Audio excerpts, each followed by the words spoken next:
ሰላምና ጤና ባያላችሁበት ይድረሳችሁ የተከበራችሁና የተወደዳችሁ የፍሪ ፕሬስ አድማጭ ተመልካቾቻችን የሰዓቱን መረጃዎች ወደ እናንተ እናስደምጣለን። በቅድሚያም አርዕስተ ዘገባዎቹን እንገራችሁ። በአስገድዶ መድፈርና በጦር ወንጀል ሲፈለግ የነበረው የብልጽግና አገዛዝ ሻለቃ መሪ በፋኖ ተይዟል። ዳግማዊ ቴዎድሮስ 5ኛ ኮር ምንዝሮ ተብሎ በሚጠራው ቦታ ላይ ተጋድሎን ፈጽሟል። የአማራ ፋኖ ብሔራዊ ኃይል 201ኛ ኮር 54ኛ ክፍለ ጦር ያገዛዙን ወራሪ ኃይል መክቶ መመለሱ ተጠቁሟል። በሲዳማ ክልል ተቃውሞ ተቀስቅሷል። በሌላ በኩል ብልጽግና በኤርትራ መንግስት ላይ ዛቻ ፈጽሟል። የቀጠናው የኃይል አሰላለፍ ሊቀይር የሚችል ጦርነት በኢትዮጵያና በኤርትራ መካከል ሊነሳ ይችላል ሲል ታዋቂው ዘኢኮኖሚስት ዘግቧል። የተከበራችሁና የተወደዳችሁ አድማጭ ተመልካቾቻችን እነዚህንና ሌሎች መረጃዎችንም እያደመጣችሁ አብራችሁን ስትቆዩ የዩቲዩብ ቻናሉን ሰብስክራይብ፣ ቪዲዮ ላይክ እና ሼር እንዲሁም ገንቢና ሐሳብ አስተያየታችሁን ኮሜንት ሳጥን ላይ ያስቀምጡልን። ወደ ዝርዝር መረጃዎቻችን አለፍን።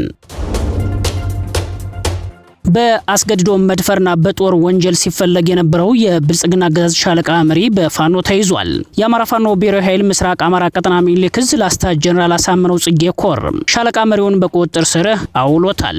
በላስታ ጀነራል አሳምነው ጽጌ ኮር ስር ያለው ተከዜ ክፍለ ጦር መረጃን ክትትል በማድረግ የ61ኛ ክፍለ ጦር የሁለተኛ ሻለቃ ምክትል መሪ የሆነው መቶ አለቃ በእውቀቱ ምስጋናውን ይዞታል። ሻለቃ መሪው ከድልብ ወደ ግዳን ወረዳ ሙጃ ማርያም ከተማ በሚወስደው መንገድ ደንሳ ከተማ ላይ በተከዜ ክፍለ ጦር ፋኖች ህዳር 4 ቀን 2018 ዓ.ም አመሻሽ ላይ በፋኖ ቁጥጥር ስር ስለመዋሉ ነው የተገለጸው።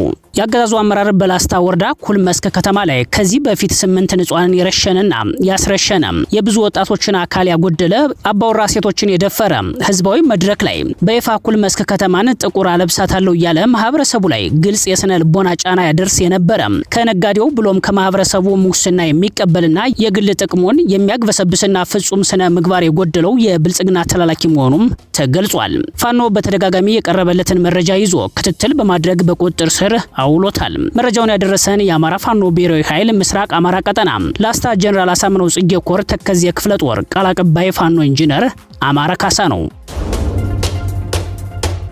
በሌላኛው መረጃችን ዳግማዊ ቴዎድሮስ 5ኛ ኮር ምንዝሮ ተብሎ በሚጠራው ቦታ ላይ ተጋድሎ ፈጽሟል። በትናንትናው ዕለት ህዳር 4 ቀን 2018 ዓ.ም የአማራ ፋኖ ብሔራዊ ኃይል ሰሜን አማራ ቀጠና በላይ ዕዝ ዳግማዊ ቴዎድሮስ 5ኛ ኮር ጎንደሬ በጋሻው ክፍለ ጦር ቃኘው ብርጌድ፣ ታድሎ ብርሃን ክፍለ ጦር ጅብ አስራ ማርያም ብርጌድና ጥቁር አንበሳ ክፍለ ጦር ቃኘው ሻለቃ በመቀናጀት ምንዝሮ ልዩ ስሙ አርሴማ ከተባለው ቦታ ላይ በብርሃኑ ጁላ ሰራዊት ላይ ጥቃት ፈጽመዋል።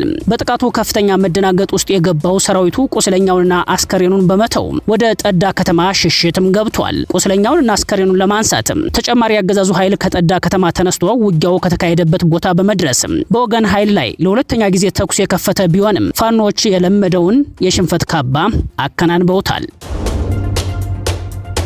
አድማጮቻችን በመረጃዎቻችን ቀጥለናል። የአማራ ፋኖ ብሔራዊ ኃይል 201ኛ ኮር 54ኛ ክፍለ ጦር ያገዛዙን ወራሪ ኃይል መክቶ መመለሱ ተገልጿል። የመብረቁ ተፈራ ፋኖች በመካናይዝድ ደረጃ ተደራጅቶ የመጣውን የብልጽግና ኃይል በመጣበት መንገድ መተው መመለሳቸው ነው የተገለጸው። አገዛዙ ከሞጣ ባህር ዳር ያለውን አገር አቋራጭ መንገድ ከዘጋ 5 ወራትን አስቆጥሯል። አገዛዙ ዛሬ ህዳር 5 ቀን 2018 ዓ.ም በጧት 12 ሰዓት ከሞጣ ተነስቶ ከባድ መሳሪያ ታጥቆ የተንቀሳቀሰ ሲሆን ፋኖች ባደረሱበት መልሶ ማጥቃት ከባድ ኪሳራን አስተናግዷል። ከወይን ኋና ከሞጣ ተጨማሪ ኃይል በማምጣት ሞትና ቁስለኛ አንስቶ ወደ መጣበት ተመልሶ ሄዷል።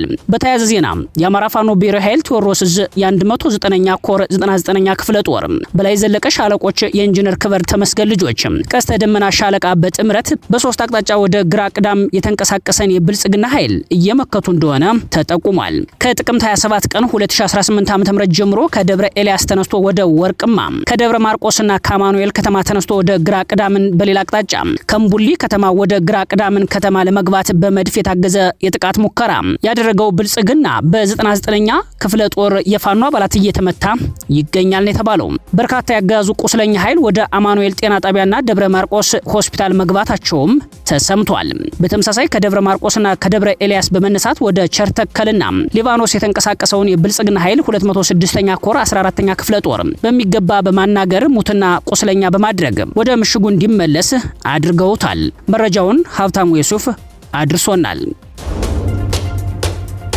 የጅጋ ሻለቃ ባደረገው ተጋድሎ ድል ማድረጉን አስታውቋል። አማራ ፋኖ ብሔራዊ ኃይል ምዕራብ አማራ ቀጠና ቴዎድሮስ ዕዝ 109ኛ ኮር 77ኛ ክፍለ ጦር ጅጋ ሻለቃ በትናንትናው ዕለት ከገነት አቦና ከቋሪት የመጣውን የአብይ አህመድ ወንበር አስጠባቂ ኃይል መምታቱን አስታውቋል። የጅጋ ሻለቃ ባደረሰው ምት ያጋዙ ኃይል በ3 አቅጣጫ የተፈታተነ ሲሆን በርካታ የሰው ኃይሉን በፋኖ ምት አጥቷል። ፋኖችን ምት መቋቋም ያቃተው ያጋዙ ኃይል አንድ ንጹሃን ሲመታ ከፍኖተ ሰላም ብረት ለበስ የጦር ተሽከርካሪ ይዞ መጥቶ በከበባ ሲወቃ የዋለውን የአብይ አህመድ ዙፋን አስጠባቂ ሰራዊት ከማለቅ አድኖታል ብለዋል የመረጃ ምንጮች። ወደ ሌላኛው መረጃችን ስንሻገር በሲዳማ ክልል ተቃውሞ ተቀስቅሷል። በሲዳማ ክልል ምስራቃዊ ሲዳማ ቦና ዙሪያ ወረዳ በዛሬው ዕለት ነዋሪዎች የተቃውሞ ሰልፍ ማድረጋቸው ተሰምቷል። አጋዙ ለመንግስት ሰራተኞች ያደረገውን ደሞዝ ጭማሪ ለመምህራን ከተከፈለ በኋላ ለቢሮና የጤና መስሪያ ቤት ለመክፈል አቅም የለኝም ማለቱን ተከትሎ ህዝቡ ተቃውሞ አሰምቷል። የመንግስት ሰራተኞችና ህዝቡ በመሰብሰብ በቦረና ወረዳ አስተዳደርና ብልጽግና ፓርቲ ላይ ተቃውሞ ሲያሰሙም ውለዋል። ፋኖ ከግብርናና የእንስሳት ጤና ባለሙያዎች ጋር ውይይት አካሂዷል። የአማራ ፋኖ ብሔራዊ ኃይል ቴዎድሮስ ዕዝ 201ኛ ኮር 64ኛ ክፍለ ጦር የነማይ ወረዳ ጊዜያዊ መንግስት አስተዳደር አመራሮች በነማይ ወረዳ ከሚገኙ የግብርናና የእንስሳት ጤና ባለሙያዎች ጋር ጥልቅ ውይይት አካሂደዋል። በውይይት መድረኩ የተገኙት ባለሙያዎች ያጋዙ ኃይል በሐሰት ትርክት ከፋኖች ጋር ለመነጠል እያካሄደ ያለው ተግባር ተገቢ አለመሆኑን አንስተዋል። የስብሰባው ተሳታፊዎችም እኛ ከየትኛውም ፖለቲካ ገለልተኛ መሆናቸውን በማንሳት እንደ ማንኛውም አካል በፈለግነው ቦታ ተንቀሳቅሰን በሙያችን ህዝባችንን ማገልገል አለብን በማለትም በአጽንኦት ተናግረዋል። መድረኩን የመሩት በተዋረድ ያሉ የኮር የክፍለ ጦርና የወረዳ ጊዜያዊ አስተዳደር በጥምረት ሲሆን የአማራ ፋኖ የትጥቅ ትግል ያለበትን ወቅታዊ ሁናቴም በተመለከተ በአማራ ህዝብ ላይ አጋዙ እየፈጸመ ያለውን ግፍና በደል በተመለከተም ግልጽ ማብራሪያ ሰጥተዋል። በተጨማሪም በቅርቡ የተዋቀረው የጊዜያዊ መንግስት የህዝብ ውይይት ያደረገ ሲሆን አማራ ፋኖ ብሔራዊ ኃይል ቴዎድሮስ ዕዝ በነማይ ወረዳ 3 ቀበሌዎች ህዝባዊ ውይይት ነው ያካሄደው። የቴዎድሮስ ዕዝ 201ኛ ኮር 64ኛ ክፍለ ጦር የነማይ ወረዳ ጊዜያዊ መንግስት አስተዳደር ደብር ደንሳ ነቆራና አዲስ ዓለም ቀበሌዎች ህዝባዊ ውይይት ማካሄዱን ፋኖ ሀብታሙ ዩሱፍ ለዝግጅት ክፍላችን ገልጾልናል።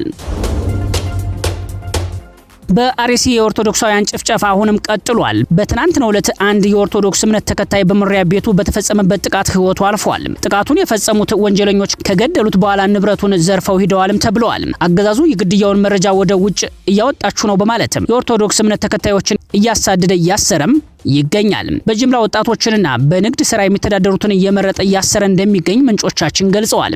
በተያያዘም ዓለም አቀፉ የሃይማኖት ተቋማት ኦርቶዶክስ ቤተክርስቲያን አማኞች ላይ በተፈጸመው ግድያ የተሰማውን ሀዘን ገልጿል። የካውንስሉ ሴክሬታሪ ዳይሬክተር ዶክተር ጄሪ ባሪሲ ዞን ለተገደሉ 20 ክርስቲያኖች ሀዘን ተሰምቶናል ብለዋል።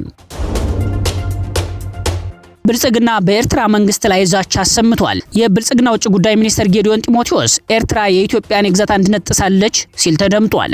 ጥሰቶችን በተመለከተ መንግስት የያዘው የመታቀብ አቋም ሁሌም አይቀጥልም ሲልም የዛቻ ንግግሩን አሰምቷል።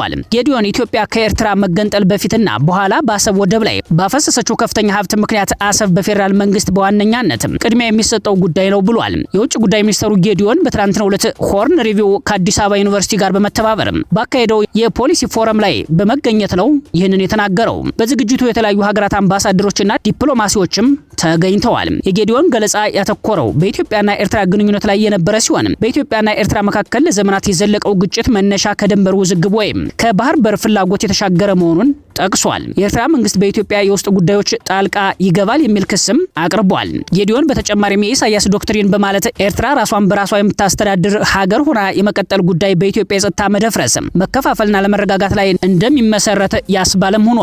ኤርትራ በኢትዮጵያ ሉዓላዊነትና የግዛት አንድነት ላይ ከፍተኛ ትንኮሳና ጥሰት መፈጸሟን የገለጸ ሲሆን በአሁኑ ወቅት የኤርትራ ወታደሮች በሰሜን ኢትዮጵያ የሚገኙ በርካታ የአካባቢ አስተዳደር ክፍሎችን ተቆጣጥረው ይገኛሉም ብሏል። የቀጠለው የኤርትራ ጠብ አጫርነትና ትንኮሳ ከዚህ በላይ መታቀብን ይበልጥ አስቸጋሪ እያደረገው ነው በማለትም ብልጽግና በኤርትራ ላይ ጦርነት ለመጀመር ያለውን እቅድ ገልጾታል። በሌላ በኩል የቀጠናውን የኃይል አሰላለፍ ሊቀይር የሚችል ጦርነት በኢትዮጵያና በኤርትራ መካከል ሊነሳ ይችላል ሲል ታዋቂው ዘ ኢኮኖሚስት ዘግቧል። ሳምንታዊው ዘ ኢኮኖሚስት ጋዜጣ በሰሜን ኢትዮጵያ ያለው ውጥረት ወደ ጦርነት ሊያመራ ይችላል ሲል አስነብቧል። በተለይም በትግራይ ክልል ባለስልጣናትና በፌዴራል መንግስቱ መካከል ያለው ፍጥጫ ማየሉን ገልጾ አብይ አህመድ ጦርነት አንፈልግም፣ ግን ከፈለግን ማንም አያስቆመንም ማለቱን ዘገባው አካቷል። በተመሳሳይ የመቀሌ ነዋሪዎች በፍርሃት ብራቸውን ከባንክ እያወጡና ምግብ እየገዙ መሆናቸውንም ገልጿል። ዘ ኢኮኖሚስት በትግራይ ክልል ያለውን መከፋፈልም የዘገበ ሲሆን ከህወሓት በተቃራኒ የተሰለፉ ኃይሎች በመንግስት እንደሚደገፉ በንባቡ ላይ አስፍሯል። ሪፖርቱ በኢትዮጵያና በኤርትራ መካከል ያለው ግንኙነት መሻከር እየተባባሰ መምጣቱን ማስታውቋል። ኢትዮጵያ ቀይ ባህርንና የአሰብ ወደብ ጥያቄ ማንሳቷን ተከትሎ በቀጠናው የጦርነት አዝማሚያ እየታየ ነው ሲልም ዘግቧል። ኢትዮጵያ በአሰብ ወደብ ላይ የይገባኛል ጥያቄ ማንሳቷን ተከትሎ ኤርትራ በድንበር አካባቢ ወታደራዊ ዝግጅት እያደረገች መሆኗንም የሳተላይት መረጃዎች ይጠቁማሉ ሲል ነው ዘ ኢኮኖሚስት ያስነበበው። የቀጠናውን የኃይል አስተላለፍ ሊቀይር የሚችል ፍጥጫ መከሰቱን የጠቀሰው ዘ ኢኮኖሚስት በቀጠናው ከተከሰቱ የኃይል አስተላለፎች መካከል የአማራ ፋኖ እንቅስቃሴ አንዱ ነው ብሏል። እነዚህ ኃይሎች ጥምረት ከፈጠሩ የአፍሪካ ቀንድ የኃይል አስተላለፍ አዲስ ቅርጽ ሊይዝ እንደሚችል ዘግቧል። በሱዳን ያለው የእርስ በርስ ጦርነት በቀጠናው ያለው የኃይልን ፉክክር ተደምሮ የአፍሪካ ቀንድ ወደ አዲስ መንገድ እየሄደ ነው ሲል አትቷል።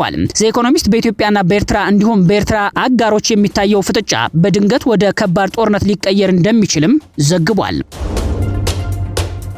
የተከበራችሁና የተወደዳችሁ አድማጭ ተመልካቾቻችን ለሰዓቱ ወደ እናንተ እንዲደመጡ የተዘጋጁት መረጃዎች እነዚህ ነበሩ። ምርጫችሁን ፍሪ ፕሬስ አድርጋችሁ አብራችሁን ስለቆያችሁ ላቅ ያለ ምስጋና አለን። በቀጣይ የመረጃ ሰዓታችን ተመልሰን እስከምንገናኝ በያላችሁበት ሰናይ ጊዜ ተመኘን። ጤና ይስጥልን።